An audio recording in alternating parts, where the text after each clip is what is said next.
అదే RTV app. వార్తల్ని క్షణాల్లో చదివే అవకాశం ఉంటుంది. ఒక న్యూస్ పేపర్, ఒక టెలివిజన్ ఛానల్ మీ చేతుల్లో ఎప్పుడూ ఉంటాయి.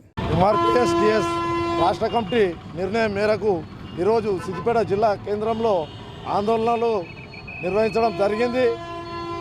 కేంద్ర ప్రభుత్వం, రాష్ట్ర ప్రభుత్వము అనుసరిస్తున్న తీరు బాగలేదు.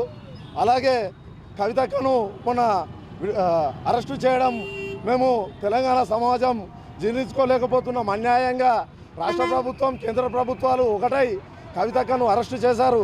వెంటనే కవితక్కను విడుదల చేయకపోతే ఎంఆర్పిఎస్ ఉద్యమం రాబోయే కాలంలో ఉధృతం చేసి చాలా ఇబ్బందులకు గురిచేస్తామని తెలియజేస్తున్నాము.